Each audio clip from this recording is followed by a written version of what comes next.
everybody, welcome back to another episode of my wrestling YouTube channel. My name is Soul Rising, and today we're going to be talking about Triplemania 33 that happened last night. Whenever you're watching this, it happened on the 16th of August, and to be honest, this night of wrestling, this 3 hours of wrestling, was probably one of the best nights of wrestling that I've seen this year. Evolution was up there, but to be honest, my ultimate favorite night of professional wrestling has to be tonight's, just simply because of all of the beautiful storytelling and all the different types of wrestling that we saw. So if you like everything wrestling, please, you know what to do. Please subscribe to my YouTube channel. Please send this, please share this. I would greatly appreciate it. Please do everything you got to do to make sure that this shows onto every wrestling fan's feed on YouTube as well. So with that being said, let's get into it. So I first wanted to talk about my first, I got my notes here. I first wanted to talk about my first initial thoughts when it comes to Triplemania. Obviously, like a lot of people, I never really had that much exposure when it comes to luchadors, when it comes to lucha libre. So, I really didn't know what to expect. Of course, I saw Worlds Collide and I saw what they had to offer there, and it was entertaining. It was great to see the Chad Gable versus Vikingo. It was great to see, Mr. Iguana make his debut with Pagano as well as Psycho Clown. It was great and it was fun and it was fantastic to show, showcase some of the new talents and some of the talents that are in, in AAA in Mexico. It was probably, as I said, probably one of the most entertaining nights that I've had in such a long time when it came to professional wrestling, and I feel like it really tied drama as well as comedy extremely well between the two, and it really developed, and it had a lot of emphasis towards, characters as well, which I really had, a lot of hopes for, just because here in WWE, of course, we do have characters, we do have gimmicks, but there's not as much as there was before previously, when it came to the 80s and 90s as well. So it was kind of refreshing to see the different characters that AAA had, and what they had to offer. And I feel one thing that I was really terrified about when it came to AAA was, obviously WWE bought AAA, bought the rights, bought them out, and so a lot of people thought that AAA was just gonna be a feeding system for WWE. Ultimately, they thought that a lot of the wrestlers in AAA were gonna be losing to a lot of the wrestlers in WWE. Don't get me wrong, there is a little bit of a lopsided effect there. There is a little bit of putting WWE wrestlers over more so than AAA wrestlers. But again, I'm very happy that the AAA wrestlers are getting, mainstream love as well. I think over on YouTube, they had over 220,000 people watching at one time, and that's amazing. And they also had 19,000 people live in attendance, which is absolutely, you love to see it. You want to see wrestling promotions thrive, because that's what generates and creates great wrestling, because it forces companies to, put up or shut up, essentially. The production was absolutely amazing and was fantastic. Of course, it was a WWE production as well too. There's only a few things that I thought was okay, whatever. But ultimately, I'm very, very, very, very pleased to see what happens, and I was very pleased and very entertained with what happened. So, that being said, the first match that was that they had was this battle Royal Rumble type of thing that they had going on. It was literally a carbon copy of the Royal Rumble. Every few seconds, every minute and a half or something like that, a new wrestler would be entering in. You have to go over the top rope. Whoever wins this whole match gets this big ass trophy and everything too. This was a fantastic way of starting the night when it came to wrestling. Obviously, you have so much you can do with a battle royal with 30 different people coming on in. I believe that's how many, contestants, ultimately entered the match. There was a few different highlights that I thought that made this amazing. First off, one thing that made me feel some type of way was like Omos and Otis. They both made their comebacks and they both had their returns at a AAA event. Of course, you know, you want to like have a few surprises there, but like at least if you're going to reintroduce someone back into the WWE sphere and bubble, at least like introduce them back to, you know, on SmackDown or Raw or something like that, or at least host another battle royal to host to find out who's going to be the #1 contender for a certain championship belt. Have them come back there, because, you know, it would be great to have them get like a pop they deserve, because we haven't seen Omos in such a long time, since I think last year's Royal Rumble. He's been grinding in Noah in Japan. He's been doing his thing, but, you know, it's weird that they didn't, you know, put him over there. Otis, on the other hand, it was a very warm welcome. Again, I wish they, you know, put him over and, you know, had him return on like a Raw or a SmackDown, but it was still really entertaining, because Otis also had like an interaction with like this certain character that was there. I don't want to be like super insensitive, but it was a person that looked like a woman, but I won't say is a woman, that looks like a woman. Trans person is probably one of the best ways to say. Otis and this trans person had like a really great comedic, you know, little dance, little thing going on to show, you know, Otis falling for her. I can't remember her name necessarily, but that was a very entertaining part of the match as well too. But of course, I think probably the best and most entertaining of the whole match was obviously the entrance of Microman coming in. Microman was so fun, because like obviously it was just really great to see like a small person, you know, get the love and get like an amazing pop with the crowd as well, and be able to do differing moves. It was so fun. It was so great. But obviously you have the classic stick between like the super tall character and the super small character. And so you had Omos versus Microman come into play, which is, you know, very fun. It's the classic comedic trope as well too, to show like the big guy, you know, obviously just squash them, you know, the smaller guy as well. I think previously what they had was Otis got hit with like a boot by Omos or something, and he was knocked out cold, and Microman came up and came for the pin, and ultimately you know, eliminated Otis.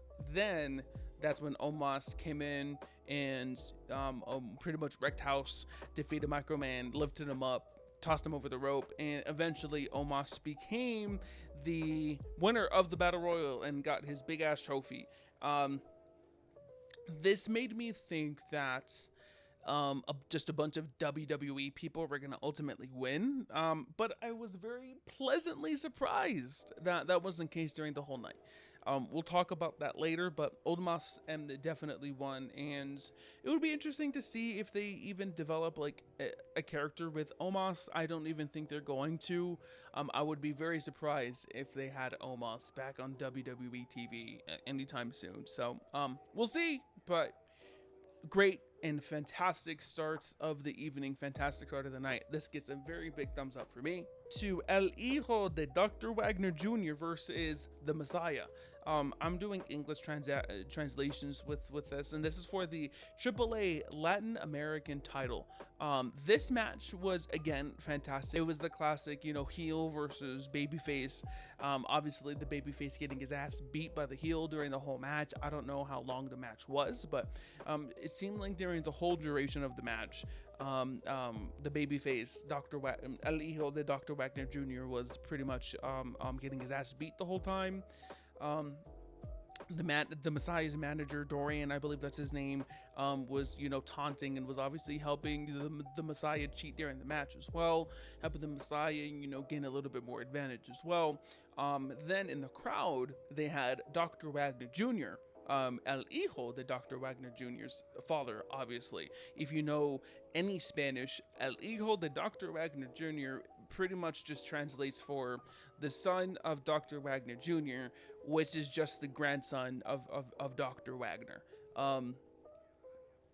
Again, I don't get it, but it's probably like a lucha libre type of thing that's going on. But this match, as I said before, as time goes on, Dorian was interfering with the match, trying to help Messiah, get the title and help him retain the title as well. But obviously, Dr. Wagner Jr. came in, jumped the crowd into an amazing pop.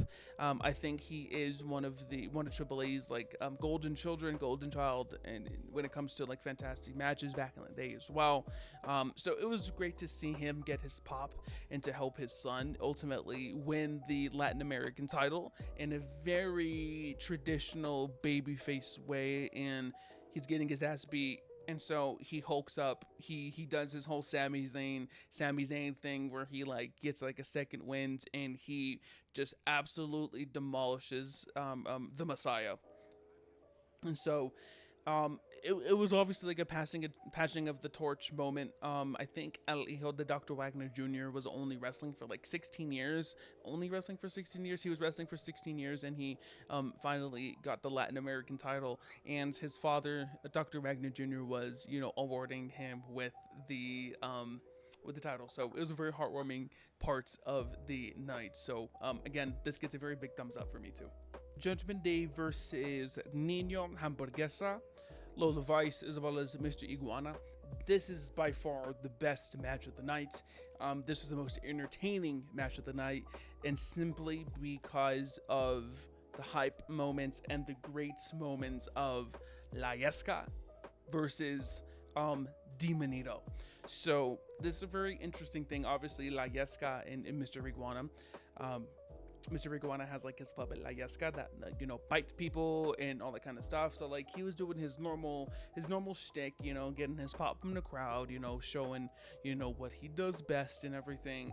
Then all of a sudden Finn Balor comes up and he just standing on the apron, and he has a bag over his right hands. He pulls it out, and it is Demonito, the demon Finn Balor, but in puppet form. A lot of people were pissed off, saying like, hey, like my boy was the X Universal title, and then he's now subjected to this. Like, who the fuck cares, man? Like, Finn Balor is getting an amazing marquee match against Mr. Iguana. Of course, Finn Balor is Finn Balor, but going against like Mr. Iguana is really great too, because like you can really build great heat behind Mr. Iguana, because Mr. Iguana is so beloved, and same with La Yesca. So like, for those people that are getting pissed off at Finn Balor for doing this one thing at a AAA match with the Demonito to get like an amazing pop and amazing reaction from the crowd, like, I'm sorry, that's the whole point of wrestling. Wrestling is to entertain people, comedically, but also dramatically as well too. That's the whole point of wrestling. So like, if you think that this is kind of stupid, then I'm sorry, then like, you're missing like a pretty big component of wrestling, if I'm being honest. Obviously, Mr. Nino Hamburguesa was great as well too.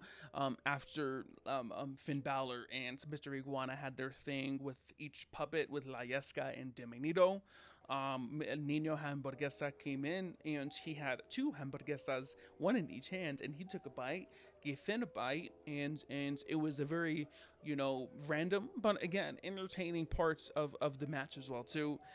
I definitely do think that the right people won by the Judgment Day winning, and I feel like the right person was pinned, because if Nino Hamburguesa was pinned, his momentum could have been stopped in AAA. Same with Mr. Iguana. So I feel like Raquel pinning Lola Vice was the best course of action and the best way to make Judgment Day look strong as well too.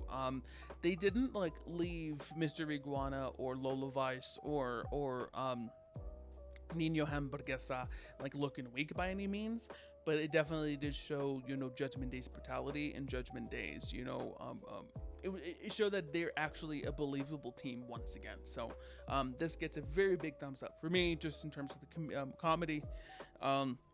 Fantastic match as well. Best match of the night. Psycho Clown and Pagano versus Los Garza.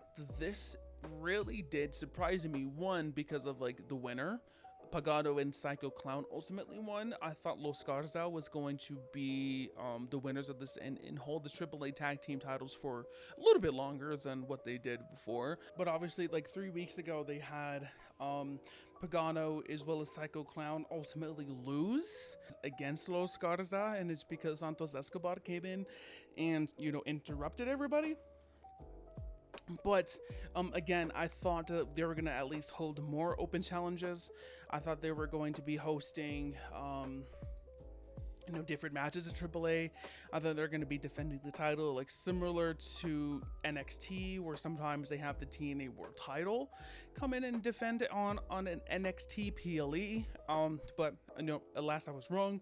But again, I was happy I was wrong, because this match really showed Pagano and Psycho Clown's strength in terms of baby faces. You know, Pagano, it really did scare me at that time, just because I thought Pagano was a little bit like sloppy, not necessarily sloppy, but like, you know, you can kind of tell that like he was struggling to perform some of the moves. But I was happy to see that Pagano definitely improved. In my opinion, on Pagano changed. But also Psycho Clown, him as a babyface, where he rips off the mask, rips off a portion of his mask, turning into a different color to show his psychotic, to get like an amazing pop from the crowd. Fantastic. Like, Psycho Clown is one of the better baby faces that I've seen in AAA, probably if not one of the best baby faces that I've seen on AAA.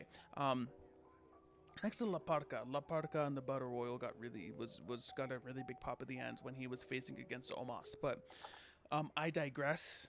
The spot and the conclusion of the match with the spot of Pagano pulling out the barbed wire, you know, doing his thing, and then ultimately wrapping the barbed wire around Berto, and then Psycho Clown coming in and doing a Spanish fly from that corner to ultimately end the match was a fantastic conclusion.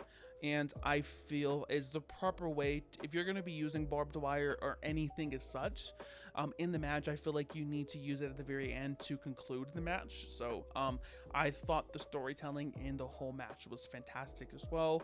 The spots were brutal. The leg drops that Pagano was doing onto there as well. The concerto, where they were doing that, I think, onto Angel, when Angel had a garbage bin over his body, and then they did the concerto with it.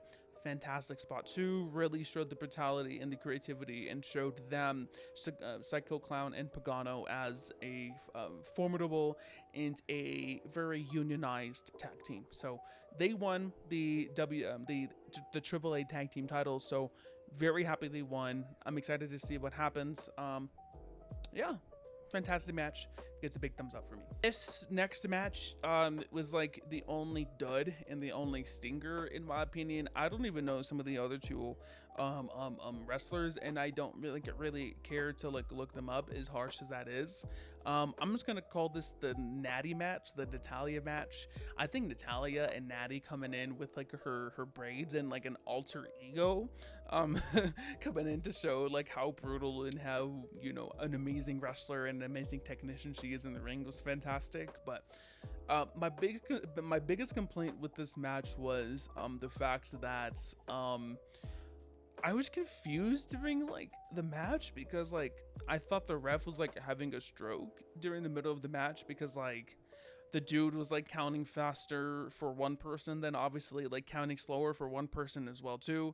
But now like going in, watching the highlights, watching the match again, I realized that he was just cheating for the champion and helping her retain, but also, you know, he was being a heel ref and obviously, you know, cheating for the champion to retain. Again, I wasn't a big fan of this match. I just was more so confused about with this one for anything. But the champion did retain. Don't know who it is, but yeah, only dud of the night. This kind of gets a thumbs down for me. Main event. The main event of this is a fatal four-way match between Dominic Mysterio, Vikingo, Dragon Lee, as well as El Grande Americano. Obviously we knew that this match was going to be overbooked, because like 3 out of the 4 people, right? So there's 3 out of the 4 people in his whole match had a faction. So Dragon Lee had the LWO, Dominic Mysterio had Judgment Day, but also El Grande Americano had his 2 other Americanos come on in and help as well. So we knew that this match was going to be overbooked, but they could have gone many different ways with the winner of this match. Like, truly, they could have gone many different ways. Obviously, they could have done what they did, which by having Vikingo retain and go over. My boy is getting insane boos though. Like my boy is getting 2015 Roman Reigns type of boos. Like, I remember the 2015 Royal Rumble where my boy Roman Reigns won the Royal Rumble. The Rock came in to try to help, Roman Reigns be a little bit more of a believable winner, but the crowd was not having it, and Roman Reigns got booed out the door, and Vikingo is getting the same treatment. I'm not too certain if it's like Vikingo has controversy going in or going on, or I don't know if Vikingo it's just like the Spanish crowd is sick and tired of Vikingo, like the crowd was sick and tired of Roman Reigns in 2015. But all I know is Vikingo was getting booed out the building, and El Grande Americano was the person that was getting insane pops. Same with Dominic Mysterio. But we knew that there's going to be a lot of shenanigans going into this match. But not to say that those were bad shenanigans. They were really good shenanigans because they were well played. As time goes on, I forget the whole sequence, but the Americanos came in to help El Grande Americano. Then the Judgment Day came in to help Dominic Mysterio, but then LWO came in to even the playing field with everyone as well too. I was kind of feeling some type of way about this match, and the reason is because old ass AJ Styles couldn't live with the fact that he lost a match against Dominic Mysterio, the best Mysterio out of the bunch. But he couldn't take that Dominic Mysterio got this opportunity. So, we saw, how much of a hater AJ is. AJ going into WrestleMania 40, he flew all the way to Perth and he beat up LA Knight so he couldn't get his title match to set up a WrestleMania feud. And so now we're seeing AJ get jealous, and fly to Mexico City